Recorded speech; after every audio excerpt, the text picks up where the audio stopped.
আসসালামু আলাইকুম ওয়া রাহমাতুল্লাহ। নবীজির দরবারে এক ব্যক্তি এসে বলল, ইয়া রাসূলুল্লাহ সাল্লাল্লাহু আলাইহি ওয়াসাল্লাম, আমি অনেক দরিদ্র, আপনি আমাকে এমন একটি আমলের কথা বলুন যে আমলটি করলে আমার দরিদ্রতা চিরদিনের জন্য দূর হয়ে যাবে। তখন নবীজি সাল্লাল্লাহু আলাইহি ওয়াসাল্লাম ওই সাহাবীকে সূরাতুল ইখলাসের একটি অজানা আমল সম্পর্কে বলে দিলেন, যে আমলটি করে ওই সাহাবী কিছুদিন পর অনেক ধনী হয়ে গিয়েছিল। সুবহানাল্লাহ। প্রিয় দর্শক, আজকের ভিডিওতে এমন একটি আমল বলবো যে আমলের মাধ্যমে আপনি ধনী হতে পারবেন ইনশাআল্লাহ। এটি আমার কোনো বানানো কথা নয়, নবীজি সাল্লাল্লাহু আলাইহি ওয়াসাল্লামের প্রসিদ্ধ একটি হাদিসের কথা। তাই আসুন আজকের এই সূরাতুল ইখলাসের অজানা আমল সম্পর্কিত ভিডিওটি সকলেই সম্পূর্ণ দেখতে থাকি। আমাদের নবীজি সাল্লাল্লাহু আলাইহি ওয়াসাল্লামের কাছে এক ব্যক্তি এসে বলল, হে আল্লাহর নবী সাল্লাল্লাহু আলাইহি ওয়াসাল্লাম, আমি এই সূরাতুল ইখলাসকে অনেক ভালোবাসি। তখন নবীজি সাল্লাল্লাহু আলাইহি ওয়াসাল্লাম বললেন, ও সাহাবী শোনো, যদি তুমি এই কথাটুকু অন্তর থেকে বলে থাকো, যদি তুমি মন থেকে বলে থাকো, তাহলে জেনে নাও যে ব্যক্তি সূরাতুল ইখলাসকে ভালোবাসে তাকে রব্বুল আলামিনও ভালোবাসে। সুবহানাল্লাহ। প্রিয় দর্শক, যুদ্ধের ময়দানে এক সাহাবী সব সময় শুধু দ্বিতীয় রাকাতে সূরাতুল ইখলাস দিয়ে নামাজ পড়াতেন। এটা অন্য সাহাবীদের কাছে একটু খারাপ লাগলো, কারণ এক সূরা আর কতবার শুনতে মনে চায়। তখন ওই সাহাবীরা নবীজির কাছে এসে বলল, ইয়া রাসূলুল্লাহ সাল্লাল্লাহু আলাইহি ওয়াসাল্লাম, আপনার অমুক সাহাবী সব সময় দ্বিতীয় রাকাতে সূরাতুল ইখলাস দিয়ে নামাজ পড়ায়, আপনি একটু বলুন না সে যেন অন্য সূরা দিয়েও নামাজ পড়ায়। তখন নবীজি সাল্লাল্লাহু আলাইহি ওয়াসাল্লাম ওই সাহাবীকে ডেকে পাঠালেন। ওই সাহাবী আসার পরে ওই সাহাবী বলল, হে আল্লাহর নবী, আপনি আমাকে ডেকেছেন? তখন নবীজি সাল্লাল্লাহু আলাইহি ওয়াসাল্লাম বললেন, হ্যাঁ, আমি তোমাকে ডেকেছি।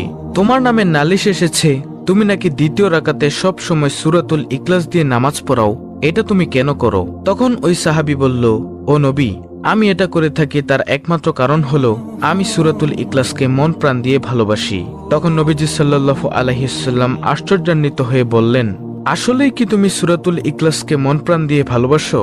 তখন সেই সাহাবী বলল, হ্যাঁ ইয়া রাসূলুল্লাহ। তখন নবীজি সাল্লাল্লাহু আলাইহি ওয়াসাল্লাম বললেন, ও সাহাবী, যদি তোমার অন্তরের কথাটুকু মনের কথাটুকু সত্য হয়, তাহলে জেনে নাও যে ব্যক্তি সূরাতুল ইখলাসকে ভালোবাসে তাকে দয়াময় রব্বুল আলামিনও ভালোবাসে। সুবহানাল্লাহ। এবং আল্লাহ তাআলা এই ভালোবাসার মাপকাঠি জমিনের মধ্যে পাঠিয়ে দেন, যার কারণে সমস্ত দুনিয়ার মানুষগুলো তার জন্য পাগলপারা হয়ে যায়। সুবহানাল্লাহ। প্রিয় দর্শক, যখন দেখবেন আল্লাহর কোনো বান্দার জন্য, আল্লাহর কোনো নেককার বান্দার জন্য দুনিয়ার মানুষ পাগলপারা হয়ে গেছে, তার জন্য শুধু দোয়া করে, তখন বুঝে নিবেন ওই বান্দার উপর অথবা ওই বান্দির উপর আল্লাহ তাআলার রহমত রয়েছে। আল্লাহ তাআলা ওই বান্দা অথবা বান্দিকে ভালোবাসেন। সুবহানাল্লাহ। এটা হলো 1 নম্বর আমল। দ্বিতীয় নম্বর আমল হলো সূরাতুল ইখলাস পাঠে পবিত্র কোরআনের সম্পূর্ণ সওয়াব পাওয়া যায়। নবীজি সাল্লাল্লাহু আলাইহি ওয়াসাল্লাম বললেন, ও সাহাবায়ে কেরাম, আপনারা সবাই একটু সামনে এগিয়ে এসে বসুন। তখন সব সাহাবীরা নবীজির সামনে এগিয়ে আসলে নবীজি তখন বলেন, আমি কি আপনাদেরকে এমন একটি আমলের কথা বলবো যে আমলটি যদি আপনারা একবার পড়েন, পবিত্র কোরআনের 10 পারা খতমের সমান সওয়াব পাবেন। যদি 2 বার পড়েন, পবিত্র কোরআনের 20 পারা খতমের সমান সওয়াব পাবেন। যদি 3 বার পড়েন, আল্লাহ তাআলা আপনাদেরকে পবিত্র কোরআনুল কারীমের সম্পূর্ণ খতম করার সমান সওয়াব দিবেন। সুবহানাল্লাহ। সাহাবায়ে কেরাম তো ছিল আমলের জন্য পাগলপারা। সাহাবায়ে কেরাম বলল, হে ইয়া রাসূলুল্লাহ সাল্লাল্লাহু আলাইহি ওয়াসাল্লাম, বলুন কোন সেই আমল? তখন নবীজি বললেন, যে ব্যক্তি সূরাতুল ইখলাস একবার পাঠ করবে, আল্লাহ তাআলা তাকে পবিত্র কোরআনুল কারীম 10 পারা খতমের সমান সওয়াব দিবেন। যে ব্যক্তি 2 বার পাঠ করবে, আল্লাহ তাআলা তাকে পবিত্র কোরআনুল কারীম 20 পারা খতমের সমান সওয়াব দিবেন। যে ব্যক্তি 3 বার পাঠ করবে, আল্লাহ তাআলা তাকে পবিত্র কোরআনুল কারীম সম্পূর্ণ খতমের সমান সওয়াব দিবেন। সুবহানাল্লাহ। প্রিয় দর্শক, আল্লাহ তাআলা জানেন যে আমার কিছু কিছু বান্দারা এমন থাকবে যে সে কোরআন পড়তে পারবে না, গাফিলতি করে কোরআন পড়বে না। আমি আল্লাহ সেই বান্দাবান্দীদের জন্য এই মোক্ষম সুযোগের ব্যবস্থা করে দিয়েছি। তবে প্রিয় দর্শক, এমন করলে হবে না যে আপনি পবিত্র কোরআনুল কারীম শিখলেন না অথচ সারা জীবন সূরাতুল ইখলাস পাঠ করলেন। পবিত্র কোরআনুল কারীম শিক্ষা করা আপনার উপর ফরজে আইন, তাই আপনাকে এমন করলে হবে না। অবশ্যই পবিত্র কোরআনুল কারীমও শিখতে হবে ও পড়তে হবে। প্রিয় দর্শক, দ্বিতীয় নম্বর আমল আমরা কি পেলাম? যে ব্যক্তি সূরাতুল ইখলাস 3 বার পাঠ করে, আল্লাহ তাআলা তাকে পবিত্র কোরআনুল কারীম সম্পূর্ণ খতম করার সমান সওয়াব দেন। তৃতীয় নম্বর আমল হলো, যে ব্যক্তি সূরাতুল ইখলাস 2 বার পাঠ করবে, আল্লাহ তাআলা তাকে জান্নাতি মহল দান করবেন। সেই মহলে থাকবে 70,000 দরজা। এইবার একটু ভাবুন যে ওই জান্নাত কতটুকু বড় হবে। আল্লাহু আকবার। নবীজি সাল্লাল্লাহু আলাইহি ওয়াসাল্লাম হাদিসের মধ্যে বলেন, আমার একটি গরিব উম্মত সবচেয়ে ছোট যে জান্নাত পাবে সেই জান্নাতটা হবে এরকম 10টা দুনিয়ার সমান। আল্লাহ তাআলা বলেন, এমন জান্নাত আমি তোমাদের জন্য তৈরি করেছি, সে জান্নাতে গিয়ে যা চাইবে তাই পাবে। সুবহানাল্লাহ। নবীজি সাল্লাল্লাহু আলাইহি ওয়াসাল্লাম বলেন, এক ব্যক্তি শুয়ে রইল, শোয়া অবস্থায় সে দেখল তার উপর দিয়ে একটি পাখি উড়ে উড়ে যাচ্ছে। তখন সে ভাবতে লাগলো, ইস, যদি পাখিটিকে খেতে পারতাম। এই ইস, যদি পাখিটিকে খেতে পারতাম, এটা বলার সাথে সাথেই ওই পাখিটিকে ভুনা করে ফেরেশতারা স্বর্ণের প্লেটের মধ্যে নিয়ে এসে তাকে আদর করে খাইয়ে দিবে। সুবহানাল্লাহ। প্রিয় দর্শক, এমন কোনো জিনিস নেই যে জিনিস আপনি জান্নাতে পাবেন না, শুধু হারাম ব্যতীত।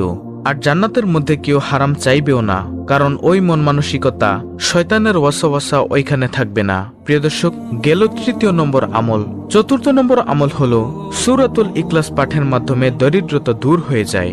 নবীজি সাল্লাল্লাহু আলাইহি ওয়াসাল্লামের কাছে একজন সাহাবী অথবা একজন ব্যক্তি এসে বলল, হে নবী, আমি একেবারেই দরিদ্র, আমার ঘরের মধ্য থেকে দারিদ্রতা দূর হচ্ছে না, আপনি এমন একটি আমলের কথা বলুন যে আমল করলে আমি ধনী হতে পারবো।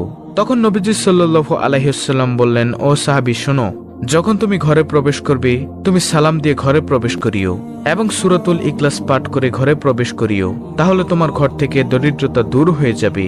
এই আমলটি কিছুদিন পর্যন্ত সাহাবী করার পর দেখা গেল যে ওই সাহাবী এতটাই ধনী হলো যে সে আর দরিদ্র রইল না।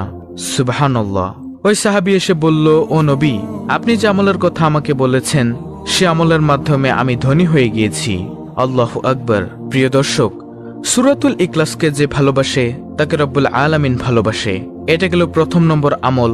2য় নম্বর আমল হলো, যে ব্যক্তি সূরাতুল ইখলাস 3 বার পাঠ করবে পবিত্র কুরআনুল কারীম সম্পূর্ণ খতম করার সমান সওয়াব পাবে। 3য় নম্বর আমল হলো, যে ব্যক্তি সূরাতুল ইখলাস 2 বার পাঠ করবে আল্লাহ তাআলা তাকে জান্নাতের উচ্চ মহল দান করবেন। আল্লাহু আকবার। 4র্থ নম্বর আমল, সূরাতুল ইখলাস পাঠের মাধ্যমে দরিদ্রতা দূর হয়ে যায়। আর 5ম নম্বর আমল হলো, যে ব্যক্তি সূরাতুল ইখলাস দৈনিক 200 বার ওযুর সাথে পাঠ করবে আল্লাহ তাআলা তাকে 2000 রাকাত নফল সালাত আদায়ের সওয়াব দিবেন। গায়বী খাজানা থেকে রিজিক দান করবেন, আল্লাহ তাআলার রাগের 300 দরজা বন্ধ করে দিবেন, জান্নাতে 70টি মহল দান করবেন এবং সর্বশেষ পুরস্কার হলো আল্লাহ তাআলা মৃত্যুর পর তার জানাজায় হাজারো লাখো ফেরেশতা শরীক করবেন। এবার একটু ভাবুন প্রিয় দর্শক, যে ব্যক্তির জানাজায় ফেরেশতারা শরীক হয় তাহলে সেই ব্যক্তি কি জান্নাতি নাকি জাহান্নামী? পাপী বান্দাদের জানাজায় কখনোই ফেরেশতারা আসবে না প্রিয় দর্শক। তো প্রিয় দর্শক, এই ছিল আমাদের আজকের ভিডিও, অত্যন্ত গুরুত্বপূর্ণ একটি ভিডিও। সূরাতুল ইখলাসের এই 5টি আমল আমরা সব সময় করে আল্লাহ তাআলার দরবার থেকে পরকালের জিন্দেগিতে জান্নাত চেয়ে নিব ইনশাআল্লাহ। ভিডিওটি ভালো লাগলে অবশ্যই চ্যানেলটিকে সাবস্ক্রাইব করে বেল বাটন অল বাজিয়ে দিবেন। ভিডিওটিতে একটি লাইক দিবেন এবং কমেন্টে আমিন লিখবেন এবং অন্য মুসলিম ভাই বোনদের কাছে ভিডিওটি শেয়ার করে দিবেন যেন তারাও দেখে শিখে আমলগুলো করতে পারে।